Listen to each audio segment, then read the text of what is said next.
নমস্কার, সোজা সাপটা সুব্রতয় আপনাদের স্বাগত জানাই। কেমন কাটবে আজকের রাতটা? আপনি হয়তো নিশ্চিন্তে ঘুমাবেন, আমি হয়তো নিশ্চিন্তে ঘুমাবো, কিন্তু মহেশতলায় রবীন্দ্রনগরে যে সমস্ত হিন্দুরা আছে তাদের আজকের রাতটা কেমন কাটবে কোনো গ্যারান্টি নেই। আজকে আমরা সবাই আমাদেরকে জেগে জেগে থাকতে হবে, বাড়ির আমাদের পিছনের দিকে পুরো ফাঁকা এরিয়া, ওদিক থেকে যদি এখন 30-40টা ছেলে ঢোকে তাহলে আমরা কি করবো? বাধ্য আমরা কিছু করতে পারবো। 4-5টা মহিলা আমরা কি করবো? আমাদের তো সেফটি চাই না, আমরা তো একদমই আনসেফটিতে আমরা পড়ে আছি। আমাদের কাছে কোনো সেফটি বলে কিছু নেই, নামের খালি রবীন্দ্রনগর থানা, কোনো সেফটি নেই আমাদের কাছে।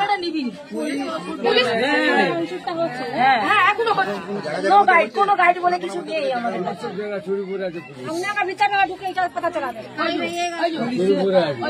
পুলিশের সামনে পাকড়ামি করা হচ্ছে।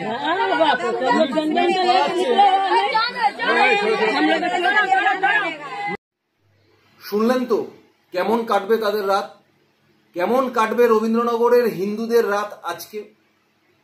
ঠিক মুর্শিদাবাদের শামশেরগঞ্জের প্রতিচ্ছবি, যেখানে দাঁড়িয়ে হিন্দুরা আজ এই পশ্চিমবঙ্গ হিন্দু ভূমি, সেখানে দাঁড়িয়ে আজ পশ্চিমবঙ্গে হিন্দুরা শুধু আক্রান্ত তাই নয়, তাদের রাতের পর রাত জেগে কাটাতে হবে। কেন? শুধুমাত্র নিজেদের ভিটেমাটি, নিজের বাড়ির ঘরের বউদের সম্মান, মেয়েদের সম্মান বাঁচানোর জন্য।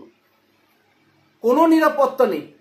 যে শামশেরগঞ্জ ধুলিয়ানগঞ্জে মানুষ শুধুমাত্র বিএসএফ এর উপরে ভরসা করেছিল, যে বিএসএফ আসার পরে তাদের উদ্ধার করেছে, নইলে তাদের কেউ বাঁচাতে পারত না। তাহলে আজকে খোদ কলকাতায়ও তো সেই পরিস্থিতি। আজকে কলকাতায়ও মহেশতলায় বিএসএফ নামানোর মতো পরিস্থিতি হয়ে গেছে, কারণ মানুষ পুলিশের ওপরে ভরসা নেই, পুলিশ মার খেয়েছে, পুলিশ আক্রান্ত হয়েছে। কারা প্রোটেকশন দেবে এখানকার মানুষদের, এখানকার হিন্দুদের? কারা দেবে? আজকে মনে পড়ে গেল সেই অভিষেক বন্দ্যোপাধ্যায়ের সেই কথাটা। নবান্নে তোড়জোড়ের সময় যখন বিজেপির কর্মসূচিকে ঘিরে যে বিশৃঙ্খলতা তৈরি হয়েছিল, যেখানে একজন পুলিশ অফিসার মার খেয়েছিল এবং তাকে দেখে বেরিয়ে এসে অভিষেক বন্দ্যোপাধ্যায় বলেছিলেন, আপনার জায়গায় যদি আমি থাকতাম আর আমার সামনে যদি পুলিশের গাড়িতে আগুন জ্বলতো বা এইভাবে পুলিশের উপর আক্রমণ হতো, আমি এখানে শুট করতাম মাথার উপরে। আজকে পারবেন অভিষেক বন্দ্যোপাধ্যায় দাঁড়িয়ে বলতে? সারাদিনে পেরেছেন দাঁড়িয়ে বলতে? পারেননি।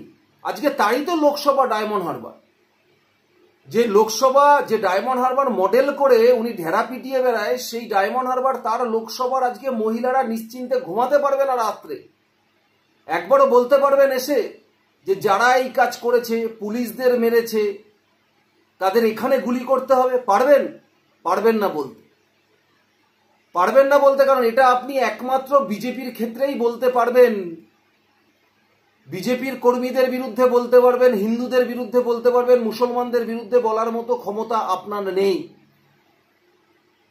এই রাজ্যে আজকে তিনবারের মুখ্যমন্ত্রী আপনার পিসি মমতা বন্দ্যোপাধ্যায়, নিজে পুলিশ মন্ত্রীও। আজকে নিজে পুলিশ মন্ত্রী থাকার পরেও তার পুলিশরা আজকে ভয়ে জড়সড়, ইটের ঘা খাচ্ছে, পুলিশের গাড়ি ভাঙচুর করা হচ্ছে। আমরা জীবন রক্ষার জন্য আমরা লড়াই করে পারছিলাম না, কি করব। ওরা প্রচুর লোক আমাদের সাথে, মানে ওরা নিজেরা বুঝছে না, শুনছে না, ইট ফিট ছুঁড়ে আমাদেরকে পুরো একদম পিছিয়ে হটিয়ে দিই। আমরা যত চেষ্টা করছি তোর ওরা শান্ত হচ্ছে না।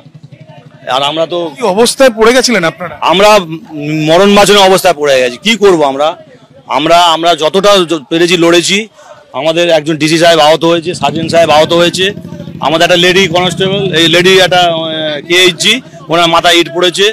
হ্যাঁ, আরো অনেক ঘটনা হয়ে গেছে। এই সবগুলো দেখছেন কি অবস্থা। অনেকক্ষণ আপনারা কি অবস্থায় রয়েছেন? আপনার এখানে কাজ করতে আপনার মাথায় পড়েছে? আমার মাথায় ইট পড়েছে। নিচ থেকে যেতে গেছি, পালাতে গেছে, সেই সময় ওরা যেখানে সেখানে পাগলের মতো ইট ছুটছে, তখন সেই ইটটা এসে আমার মাথার মধ্যে লেগেছে। হঠাৎ করে এই পরিস্থিতি তৈরি হলো কেন? মানে অতিরিক্ত বাহিনী কি থানাতে ছিল? তারা কি কাজ করতে পেরেছে? তাড়াতাড়ি কাজ করেনি, অনেক দেরি হয়েছে করতে। মানে তবু যতটা পেরেছে আমাদের এখানকার এলাকার স্যারেরা সামলানোর চেষ্টা করেছে, কিন্তু ওরা মানে প্রচুর 100-150-র উপরে ওরা লোক, ওরা অতটা সামলাতে পারে নাকি আমাদের এই কটা সোর্সে নিয়ে। তাই ওরা তখন ওখানে ইটের পার্ক পেয়েছে, ইট মেরে ধুমধাম ইট মেরেছে, গাড়ি ভেঙে দিয়েছে, ওখানকার আপনার ব্যারিকেড ফেলে দিয়েছে। পুলিশের কর্মীরা তারা নিজেরাই বলছেন যে কি অবস্থায় তারা রয়েছেন। রবীন্দ্রনগর থানার পুলিশরা আক্রান্ত হচ্ছে, তারা ভয়ে প্রাণ বাঁচাচ্ছে। আজকে পুলিশ মন্ত্রী মমতা বন্দ্যোপাধ্যায়ের মুখ থেকে একটা স্টেটমেন্ট পেয়েছেন যে যারা পুলিশের উপরে আঘাত এনেছে তাদের বিরুদ্ধে কঠোর ব্যবস্থা গ্রহণ করা হবে? পারেননি, পাননি শুনতে আপনারা কেউ, আর পারবেন না মমতা বন্দ্যোপাধ্যায় এটা বলতে, কারণ এটা মমতা বন্দ্যোপাধ্যায়ের শান্তি বাহিনী, মমতা বন্দ্যোপাধ্যায়ের ভোট ব্যাংক। কোনোদিন পারবে না মমতা বন্দ্যোপাধ্যায় এটা বলতে। পুলিশ মহলের মধ্যে কেন বিক্ষোভ তৈরি হচ্ছে না? তাদের তো বিক্ষোভ করে রাস্তায় নামা উচিত, তাদেরও আওয়াজ তোলা উচিত যে আমরা চাকরি করব না, আমরা কর্মবিরতিতে যাব। তাদের তো বলা উচিত, কারণ উপর শ্রেণীর এক শ্রেণীর পুলিশের এই চাটুকারিতার জন্য আজকে নিচুর তলার এই পুলিশ কর্মীরা মার খাচ্ছে। আজকে ভাবুন, সেই মহেশতলার একটা ছোট্ট ঘটনাতে আজকে হিন্দুদের উপরে কিভাবে অত্যাচার নেমে এসেছে। সেই রবীন্দ্রনগর এলাকায় শিব মন্দিরের সামনে মুসলমানরা দোকান দেবে, সেই দোকান তাদের দিতে দেবে না বলে সেখানে একটা তুলসী মঞ্চ তৈরি করেছে তারা। আজকে হঠাৎ করে এসে সেই তুলসী মঞ্চ ভাঙচুর করেছে, শিব মন্দিরটাকে ভাঙচুর করেছে। ভাবুন, আজকে পশ্চিমবঙ্গে দাঁড়িয়ে এখনো অবধি 65 থেকে 67% হিন্দু রয়েছে, তারপরে দাঁড়িয়েও এই জেহাদিরা, লুঙ্গি বাহিনীরা এত সাহস পাচ্ছে কিভাবে? আপনারা একবার ভাবুন, তার আসল উৎসটা কোথায় আপনারা একবার জানুন। আশা নিয়ে, ভরসা নিয়ে তো মমতা বন্দ্যোপাধ্যায়কে 3বার ভোট দিয়েছিলেন। পশ্চিমবঙ্গে হিন্দুরা এখন কোথায় দাঁড়িয়ে আছে? অন্ধকারের ছায়ায় তারা ঢেকে গেছে। আর যদি 2026-এ আপনারা আবার একই ভুল করেন, তাহলে আপনাদের আর খুঁজে পাওয়া যাবে না, আপনারা তলিয়ে যাবেন। আর সেই দায়ভার শুধু মমতা বন্দ্যোপাধ্যায়ের হবে না, দায়ভার আপনাদেরও হবে। যে সমস্ত হিন্দুরা তৃণমূল কংগ্রেসকে ভোট দেবেন, যারা ভাতা ভিক্ষার জন্য তৃণমূল কংগ্রেসকে ভোট দেবেন, তার দায়ভার তাদেরকেও নিতে হবে, অবশ্যই নিতে হবে তাদেরকে। এই দায়ভার এড়িয়ে যেতে পারেন না আপনারা। 2021-এ ভাতার লোভে যারা ভোট দিয়ে মমতা বন্দ্যোপাধ্যায়কে ক্ষমতায় এনেছেন, আজকে হিন্দুদের এই দিন দেখার পিছনে তারাও দায়ী।